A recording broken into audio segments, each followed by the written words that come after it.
Hello friends, welcome to Study Master. मैं हूं आपका फ्रेंड जीएस राय। तो फ्रेंड्स, आज है 9 जनवरी। चलिए आज का जो दैनिक जागरण का एनालिसिस है वो शुरू करते हैं।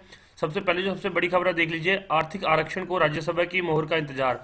तो लोकसभा में 323 वोटों से ये पास हो गया कि जो आर्थिक आरक्षण है, मैंने इस पर एक अलग से वीडियो बनाई, जिन्होंने नहीं देखा वो देख लीजिए। और मैं आपको इसके अंदर बता देता हूँ कि 10% इकोनॉमिक रिजर्वेशन देने की बात की जा रही है इसके अंदर। और लोकसभा ने ये पास कर दिया है बिल। अभी राज्यसभा पे पास होता है या नहीं होता वो आने वाले टाइम में देखते हैं। अगर पास हो गया तो फिर इसमें क्या है, सभी को बेनिफिट मिलेगा। और दूसरी ये चीज़ें क्यों की जा रही हैं, क्योंकि अभी आपको पता है लोकसभा के इलेक्शंस आने वाले हैं। तो इलेक्शंस के टाइम पे ऐसी चीज़ें आती हैं, इससे क्या है, ये अपनी खुद की वोट्स भी मांग मतलब कि पक्की कर रहे हैं। नेक्स्ट देखते हैं, जितने भी इंपॉर्टेंट न्यूज़ हम सारी डिस्कस करेंगे। नेक्स्ट देख लीजिए, निजी एफएम चैनलों पर सुनाई देंगे आकाशवाणी के समाचार। तो फ्रेंड्स, ये काफ़ी इंपॉर्टेंट न्यूज़ है। कुछ बच्चे मतलब कि जिनकी कुछ बच्चे ऐसे कमेंट कर देते हैं कि सर आप ये क्या पढ़ाते रहते हो, ये तो इंपॉर्टेंट नहीं है।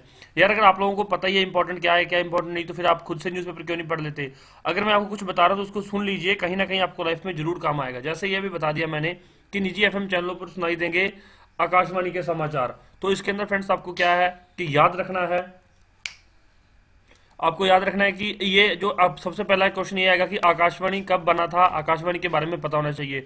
मैं बात करूं यूपीएससी की, तो यूपीएससी के अंदर आपको पता है कि स्टेटमेंट वाले क्वेश्चन आते हैं कि एक स्टेटमेंट, दो स्टेटमेंट, तीन स्टेटमेंट। पहला कि आकाशवाणी का गठन किया गया।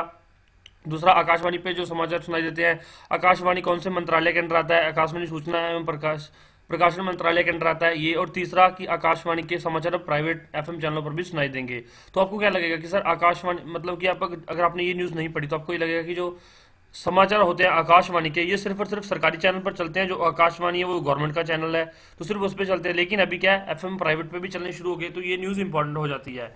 और फ्रेंड्स, एक मैंने आप लोगों को बताया था कि जो बुक मेला लगा हुआ है तो उसकी फीस कम है। तो वो मैंने बताया था कि उसकी फीस कम है क्योंकि आप स्टूडेंट्स हैं, सभी सुन रहे हैं, जो जाना चाहे वो जा सकता है, कि उसकी फीस कम है। तो कुछ बच्चे कमेंट कर रहे थे कि सर ये कोई बताने की चीज़ है कि फीस कम है, ये कैसी न्यूज़ हुई। तो यार स्टूडेंट्स हो, स्टूडेंट्स को ये नहीं बताऊंगा तो और क्या बताऊंगा मैं। मतलब हद है यार आप लोगों की भी। चलिए, जिनको अच्छी लगती है वीडियो वो लाइक कर दिया कीजिए, वो देख लिया कीजिए, नीचे कमेंट कर दिया कीजिए। जिनको नहीं पसंद आती वो अपना देख लीजिए, वो कहीं और से पढ़ लेंगे। तो नेक्स्ट देखते हैं, पाकिस्तान बांग्लादेश में प्रताड़ित अल्पसंख्यकों को मिलेगी देश में जगह। तो फ्रेंड्स, इसमें क्या है, जो पाकिस्तान और बांग्लादेश में जो लोग जिनको प्रताड़ना मिलती है, जिनको मतलब कि तंग किया जाता है उनकी कंट्री में, जो अल्पसंख्यक हैं, अगर वो भारत के अंदर आ जाते हैं तो कोई प्रॉब्लम वाली बात नहीं, क्योंकि भारत एक पड़ोसी देश है, हम एक सेकुलर कंट्री हैं। तो हम दूसरों को शरण दे देते हैं। इस बारे में भी बिल पास किया जा रहा है जिसके अंदर नागरिक कानून संशोधन के बारे में बताया गया है। आने वाले टाइम में जब ये बिल आएगा लोकसभा में तो हम इसके बारे में डिस्कस करेंगे। नेक्स्ट इंपॉर्टेंट देखते हैं कौन सी है, सारी इंपॉर्टेंट चीजें हम डिस्कस करेंगे अच्छे से। नेक्स्ट ये देख लीजिए, एम्स में बढ़ेगा सर्जरी का समय, घटेगी वेटिंग। तो अभी वेटिंग टाइम कम होने वाला है, ये इंपॉर्टेंट क्वेश्चन है। आप लोगों को पता है कि जो योजनाएं चल रही है, गवर्नमेंट स्कीम चल रही है, गवर्नमेंट स्कीम्स के अंडर है जो हमारी जो हेल्थ फैसिलिटीज है वो बहुत कम प्रोवाइड कराई जा रही है। अभी एम्स जैसे बड़े हॉस्पिटल में क्या है कि आपको 6-6 महीने पहले डेट्स लेनी पड़ती हैं ऑपरेशन करवाने के लिए, या फिर आप कंसल्ट करते हैं उसके बाद आपकी जो चेकअप की डेट्स है या जो और जो भी डेट्स है वो आपको काफ़ी टाइम बाद मिलती हैं। बट अगर देखा जाए तो 6 महीने बाद मरीज वेट थोड़ी करेगा, शायद उसकी मृत्यु हो चुकी हो। लेकिन अभी एम्स में टाइम घट जाएगा, वो 6 महीने से घटकर कुछ डेज 6 या 7 डेज का रह जाएगा।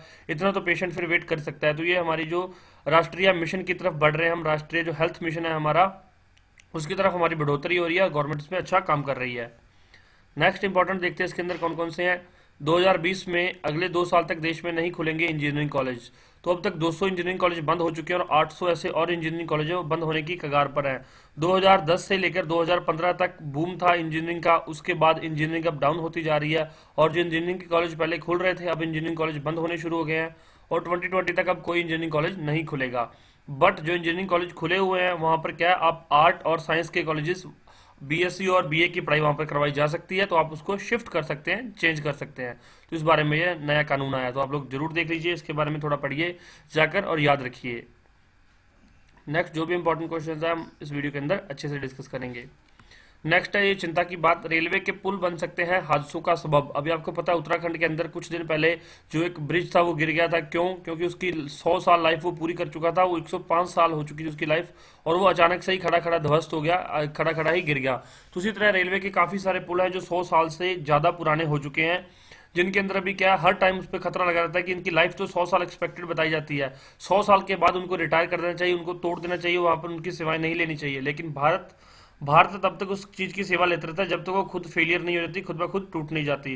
तो अभी सबसे बड़ी चिंता का विषय यही बना हुआ है कि जो ये रेलवे पुल है, इस पे जो हर तरह 1.47 लाख रेलवे के पुल है, और एक ट्रेन क्रॉस करने में कम से कम 100 से 200 पुल क्रॉस करती है। तो कोई भी पुल, बड़ा पुल ढह सकता है और नुकसान हो सकता है। आने वाले टाइम में कोई भी ऐसी घटना देखने को मिल सकती है। तो इस बारे में चिंता जताई जा रही है कि हमें नए रेलवे स्टेशन बनाने चाहिए, नए ट्रैक बिछाने चाहिए, लेकिन जो पुराने हमारे जो पुल बने हुए हैं उनकी मरम्मत करनी चाहिए, या फिर वहां पर नए पुल बनाने की कोई योजना चलानी चाहिए। तो ये हमारे लिए बहुत चिंता का विषय है। नेक्स्ट ये देख लीजिए, कार्टून काफी इंपॉर्टेंट है, काफी अच्छा है कि राहुल गांधी राफेल डील को और कर्ज माफी को अपने मुद्दे बनाकर चल रहे हैं, दूसरी तरफ मोदी जी आर्थिक आरक्षण को अपना मुद्दा लेकर चल रहे हैं। तो ये इनका मास्टर स्ट्रोक है। तो आने वाले टाइम में देखते हैं कि ये लोकसभा में वोट्स ले पाते हैं या नहीं, इनके मेजोरिटी आ पाती है नहीं। तो जब आएगा तब हम डिस्कस करेंगे। नेक्स्ट अभी कोई इंपॉर्टेंट नहीं, इनमें से जो इंपॉर्टेंट है वो सारी डिस्कस की जाती है इसके अंदर।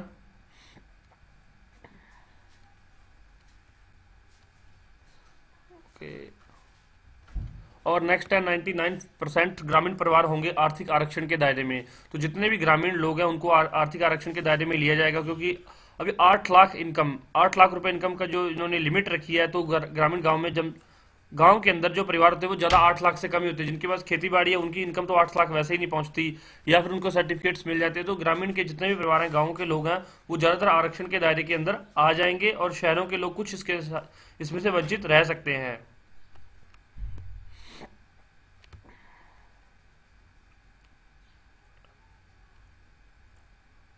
नेक्स्ट, केले के छिलके से महक ने बनाई खाद।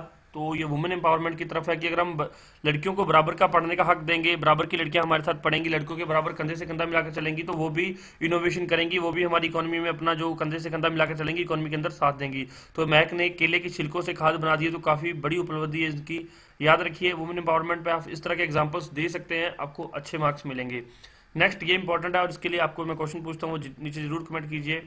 चलती टॉय ट्रेन के इंजन में लगी आग, 130 पर्यटक बाल बाल बचे। तो ये जो कालका और शिमला हाईवे है, कालका शिमला हाईवे नहीं फ्रेंड्स, जो रेलवे ट्रैक है, इसको नेशनल हेरिटेज घोषित कब किया गया? तो ये कब बनाया गया? कालका शिमला जो रेल ट्रैक है, और इसको घोषित कब किया गया? जो इसका जो इंडियन हेरिटेज कब घोषित किया गया और ये बनाया कब गया? दोनों क्वेश्चंस के नीचे कमेंट बॉक्स में आंसर जरूर कीजिए।